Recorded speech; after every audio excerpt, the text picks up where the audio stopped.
Yeah, I want to celebrate God's goodness today. It's the feast of Sukkot, when in Hebrew you say Chag Sameach Sukkot, which is in English the Feast of Tabernacles, which is highly celebrated in Jerusalem, both with Jews and Gentile Christians alike. But this year everything is slowed down considerably because of the ongoing war. A year ago this season is when the borders of Israel were breached by about 2,000 Palestinian terrorists from Gaza, Hamas, who began their massacre. So this will always be remembered in a horrible way, but nevertheless it is meant to be joyous.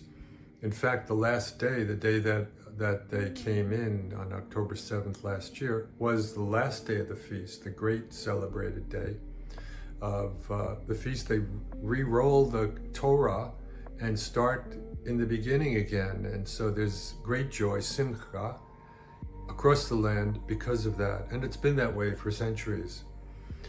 However, there's another reason today that things changed, and that's because they realized that the Israeli, the IDF, was able to eliminate Sinwar, possibly one of the most evil men that walked the face of the earth in this century, certainly this century.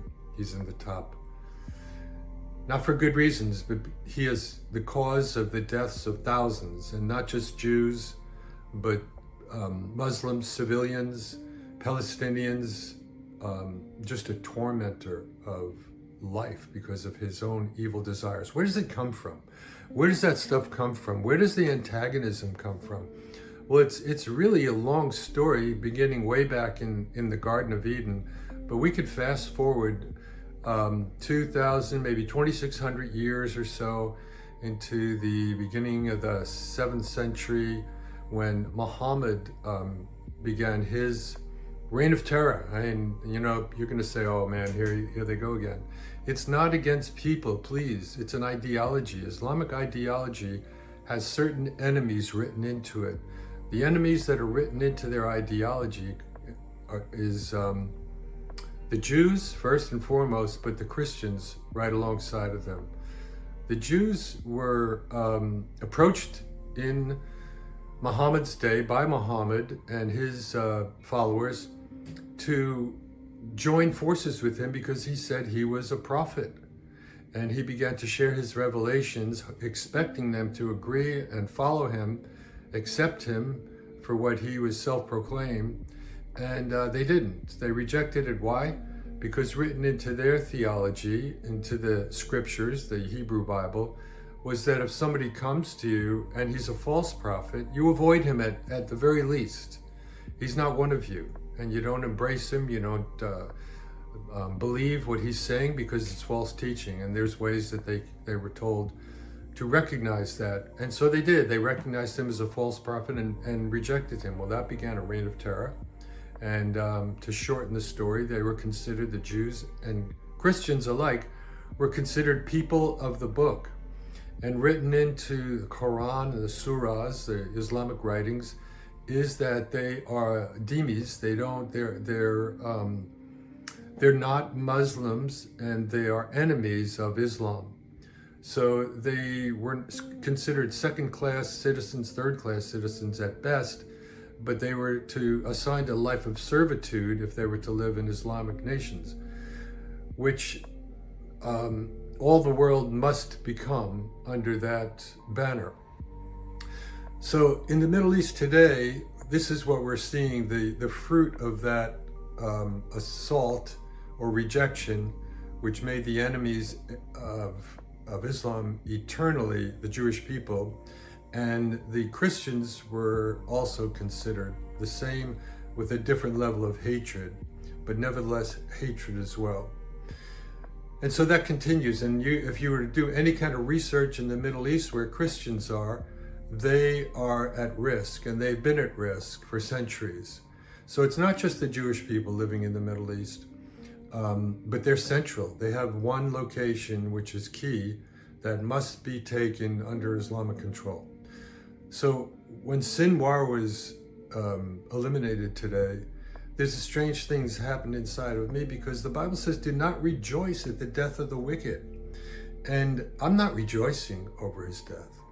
But I'll tell you one thing, I'm thankful, because this man who has caused so much grief in the land of Israel, especially in this last year.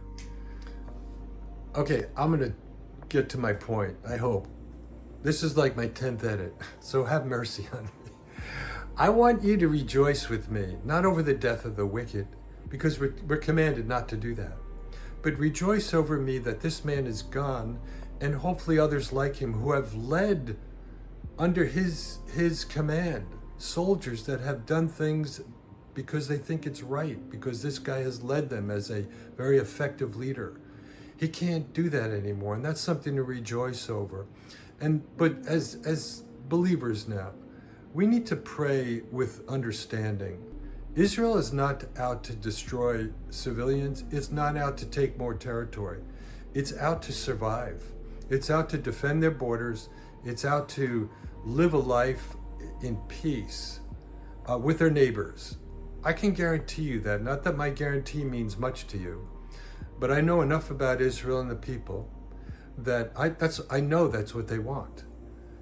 Of course, there's rogues. Everywhere there's rogues. And Israel's not a righteous nation. It's not like Christianized by any means, and no nation is either.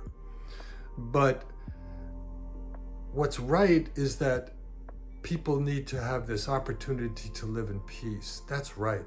That's what the heart of righteousness is. That we cannot use other people to make our lives more comfortable in the smallest level, let alone in this greatest level of physical assault. So this is a time to rejoice. And I'm going to ask you to really consider if you've misread history over this past year. And you could maybe think for a minute, maybe this guy, Sinwar, and others like them that have been eliminated in the past several weeks, are good. It's good that they're gone. It's good that they're gone so that they cannot promote and extend their evil agendas on the shores of America and in our homes and in our families and through our children. So this is something to rejoice at, but it's also something to be thankful for, because the blood that's been spilled in Israel has also been blood that doesn't have to be spilled in America, in Europe, in the Western world, and other places where Islam wants to control. Think about it, please.